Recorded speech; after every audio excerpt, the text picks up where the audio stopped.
Now, our top story today, US President Donald Trump and First Lady Melania Trump are self-isolating after testing positive for COVID-19 32 days before the US election. Mr. Trump tweeted late Thursday, "Tonight, floaters and I tested positive for COVID-19. We will begin our quarantine and recovery process immediately. We will get through this together." Well, they were tested after one of Mr. Trump's top aides, Hope Hicks, fell ill with the coronavirus. She traveled with the president a number of times during the past week, including on presidential helicopter Marine One and on Air Force One, to the first presidential debate on Tuesday night. So, huge news out of the US. Here to share more is the Straits Times' US Bureau Chief Nirmal Ghosh, joining us all the way from Washington, D.C. Nirmal, thank you so much for staying up. Now, we know that Mr. Trump and Melania Trump are COVID-19 positive, but they appear to still be well. So what's the latest that you have for us? Well, that's it really. They both seem to be well. That's what we are told. And they're going to self-quarantine. We don't know what kind of quarantine that is. We don't know what kind of treatment they're having. Of course, President Trump is 74, and that's a particularly vulnerable age, as we know. But he has no underlying conditions that we know of. He doesn't smoke. He doesn't drink, for example. He seems to be in pretty good health. So that's all we know at the moment. We'll have to wait and watch. A White House doctor also said Mr. and Mrs. Trump would remain at the White House during the isolation. How would that affect his day-to-day duties and, more importantly, Nirmal, his presidential campaign? Well, the presidential campaign will certainly come to an abrupt halt. Now, if he's feeling okay, if he's feeling up to it, he'd probably tweet. He's an inveterate communicator and salesman, so to speak. So he'll probably carry on tweeting. He might make a video appearance, depending on how he is. But, the second presidential debate, which is due for October 15th in Miami, will almost certainly be gone.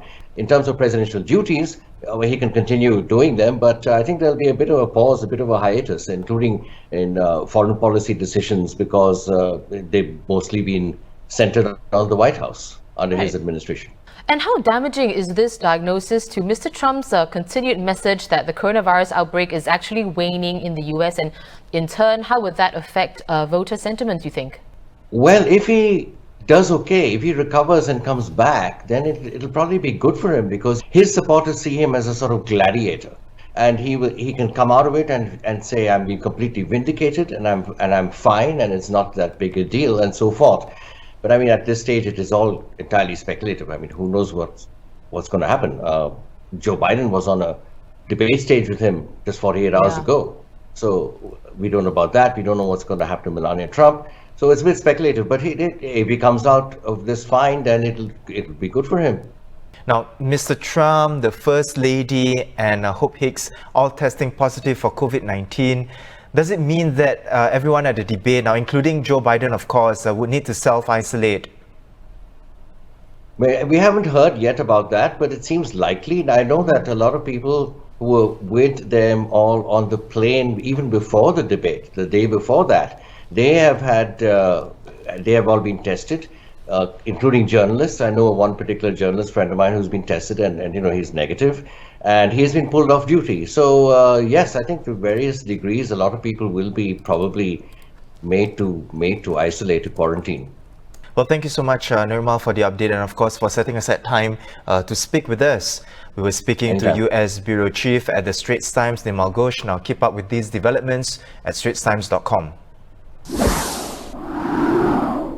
Well, let's look at some more reaction to the news out of Washington that President Trump and his wife tested positive for COVID-19.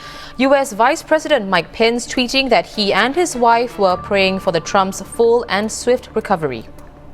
Indian Prime Minister Narendra Modi has also tweeted his well wishes to Mr. and Mrs. Trump for a quick recovery and good health.